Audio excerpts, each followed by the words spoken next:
And I went to the second Conference of Humanistic Psychology, 1968, in Washington, D.C., and so that became really my home base. At the same time, I've always been interested in dance, especially folk dance, because I love different countries and the dances of different cultures in different countries. But up to then, it had nothing to do with my studies of psychology. And I began asking people, when I finished studies of psychology at the University of Michigan, why, when I take a dance class, I feel so different. My emotions change, the way I see the world changes. I was doing research on Q-Sort and even Carl Rogers at the Institute for Social Research, and I found it quite boring. And I was interested in this active psychology. So people said, go to this Conference of Humanistic, and there you will meet Anna Halpern, who was an early dance pioneer. I came out to California and did not go on with academic psychology. We began dancing in the mountains, in the forest, doing Tai Chi in the ocean, and just learning about the body and moving in a natural way. And then in 1961, the first systematic program of dance therapy started in the United States. And so I went to New York City, and I was in the first class of dance therapy. And this was an amazing experience. We worked in psychiatric hospitals with people who were nonverbal. We worked with children who were autistic. We worked with people who had schizophrenic, catatonic, no words, no verbal language. Through movement, through rhythm, we began to communicate with these people. And I was so impressed by the power of the body. So I spent those next years, the 1970s, in New York, completing my studies in dance therapy. We learned, Irmgard Bartenieff was my teacher. She was a student of Rudolf von Laban in Germany around the turn of the century. There was a lot of experimentation. Rudolf Steiner, Eurythmics, they were all looking for new ways to go back to nature, to get away from the mechanical world of technology. Way back in the Romantic era of German Romanticism, also German Nietzsche and Husserl and Heidegger were all experimenting with how do we come back to the natural world. And they were doing that in dance too. So we were dancing in the mountains, and we were dancing improvisation, creating new dances. And Irmgard Bartenieff brought a special language for dance notation. Up until then, they had no way to, like music has a notation system with notes and rhythms, you can write it.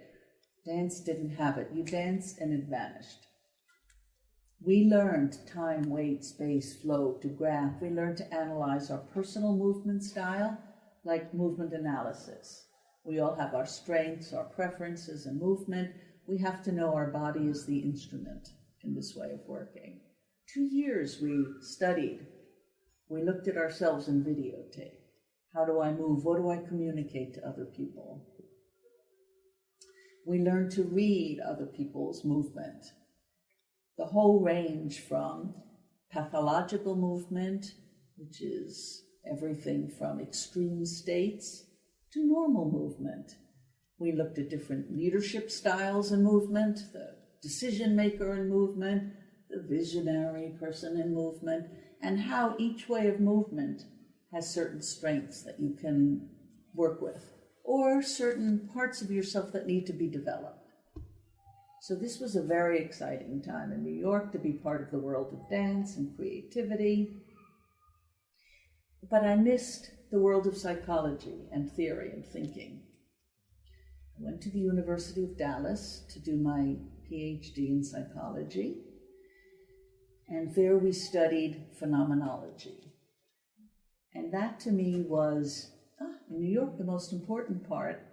I was in therapy with someone who did not understand what happened in the dance and in the dance therapy. I kept saying, who understands, what kind of therapist can understand how this movement is impacting me so much? I want to understand this. And people would say, go to Laura Pearl's. And she lived in New York, and I thought, I went to see her, and she said, yes, I will work with you. $20 an hour. Yeah. We met in her home, and we would work together, where I would explain a situation, and then we would take that situation and make a movement and explore it and experience. Or we would take an experience and process it in words. And we would go back and forth, verbal, nonverbal, because Laura had a background in dance, in eurythmy. She was a concert pianist. We played two-hand Bach inventions together on the piano. She said everything is dialogue. And to really understand culture is an important part of communication, and to bring the arts in. I ended up, she'd say, go study theory with this person, go study with that person, be in her morning group, be in her evening group. And after 3 years, she says, you have graduated the Gestalt Institute. And so she and I began to work together and train together, verbal to nonverbal, back and forth, back and forth. It was a very important part of my life. She became, as some of you know, my grandmother. And I've always looked for not mother figures so much to learn from, but grandmothers, wise women. And she was my first wise woman teacher. I was with her when she died. I was teaching in Zurich at the Jung Institute, and she was in Pforzheim, her hometown, which is near Munich. And I was very close with her daughter and her granddaughter, who was an art therapist. And they said, come quickly, she is sick and she's close. And I went from Zurich down to Pforzheim. I arrived on a Friday night. We went to see her, where she chose to be buried between the two most important men in her life, Fritz, her husband, and her father. And we went to see this place Friday night. On Saturday morning, she died. And we were all standing around her at that moment. So I always carry her with me.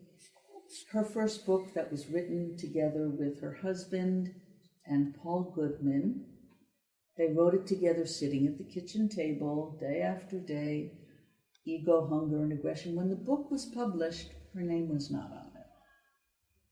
It was only the men. As I said to some of you this morning, that was very disturbing to me. And I made a decision at that point that I would dedicate part of my teaching and my own training to keeping the voice of the women alive, because her perspective on Gestalt therapy was very different than Fritz Perl's. And for the sake of history and the teaching of psychology, I think it's very important to keep a well-rounded perspective and keep the women's voices in. And as people kept saying to her she should write more, she should write, she said she's not interested in writing big theories. She's interested in her students and their life. And until the end of her life, she would go back to Germany. She kept close friendships in her hometown, and it was always relationships that were the most important thing. However, when we look back on history, it's often those who wrote the books that determine the history and what gets passed on. And it's often men who have the support or the finances or the time to write these books, and the women are taking care of the children or busy in the families, so they don't write these books. And so we need to keep these voices in the history. So that was where my commitment, yes, I'm very moved talking about Laura Pearl's, came from. After that, I did an internship at the